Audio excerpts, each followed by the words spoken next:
Going to talk about the important financial ratio and indicator in business. Ratios are tools used to assess the relative strength of company by performing simple calculation on items on income statement, balance sheet, and cash flow statement. Ratio measure company's operational efficiency, liquidity, stability, and profitability, and also giving investors more relevant information than raw financial data.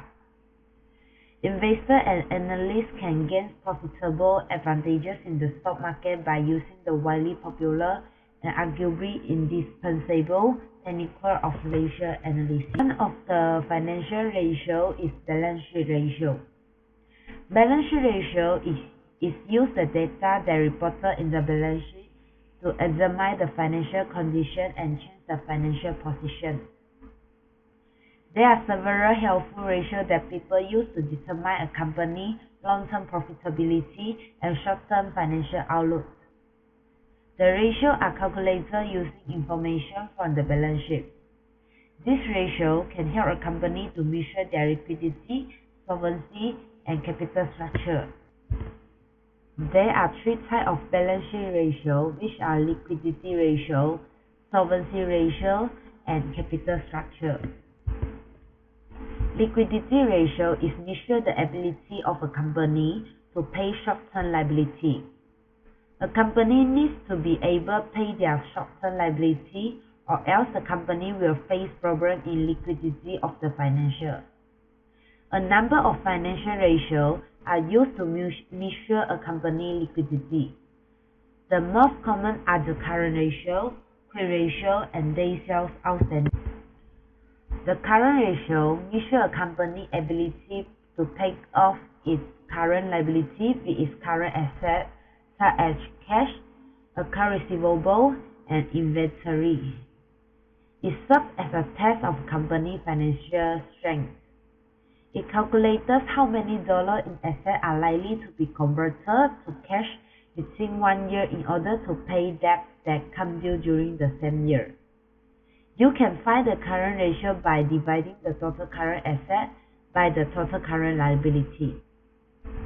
For example, if a company has 10 million in current assets and 5 million in current liability, the current ratio would be 2, which means that for every 1 of current liability, the company has 2 million in current assets with which to pay them.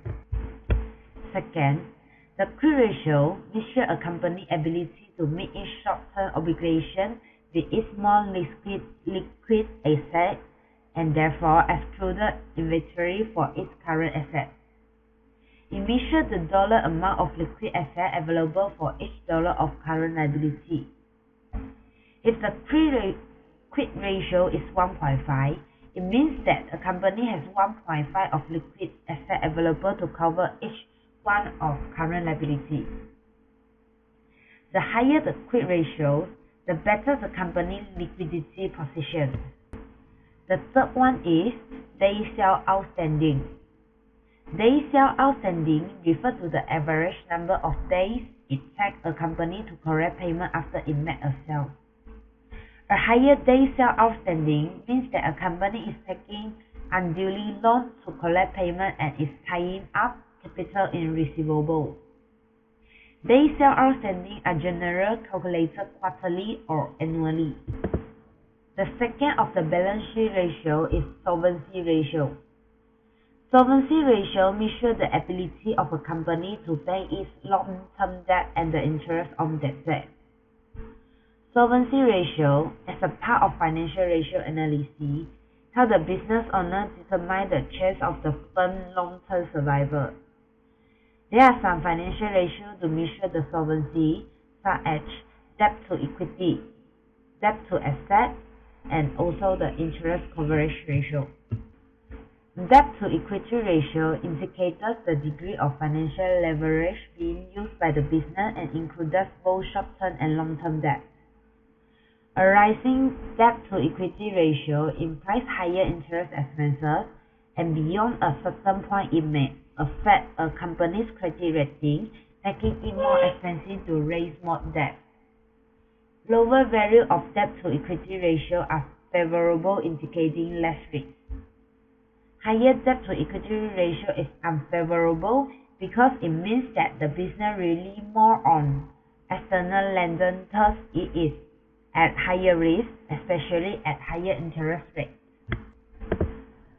A debt to equity ratio of 1 means that half of the assets of a business are financed by debt and half by shareholder equity. A value higher than 1 means that more assets are financed by debt than those financed by money of shareholders and vice versa. Debt to equity is calculated by total liability and shareholder equity that show in the balance sheet. The second of the solvency ratio is debt to asset.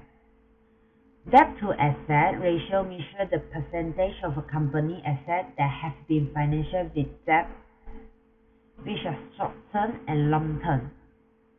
A higher ratio indicates a greater degree of leverage and consequently financial risk. The debt to asset ratio is an indicator of the proportion of a company asset that are being financed with debt rather than equity. A ratio greater than 1 indicates that a considerable proportion of assets are being funded with debt, while a low ratio indicates that the bulk of asset funding is coming from equity. A ratio greater than 1 also indicates that a company may be putting itself at risk of not being able to pay back its debt, which is a particular problem when a business is located in a highly cyclical industry where cash flow can suddenly decline. To calculate the debt to asset ratio, divide total liability by total asset. The last of the solvency ratio is interest coverage ratio. Interest coverage ratio measures the company's ability to meet the interest expenses on its debt with its operating income and used to determine how easily a company can pay interest on outstanding debt. The higher the ratio is, the better for the company's ability to cover its interest and expenses. The interest coverage ratio is calculated by dividing a company's earnings before interest and tax of one period by the company interest expenses of the same period. The last of the balance sheet ratio is capital structure. The capital structure of a company is composed of debt and equity. Equity capital has no guaranteed rate of return and is the basic risk capital of the company. A small amount of equity capital represents a greater risk to the holder of debt in the company.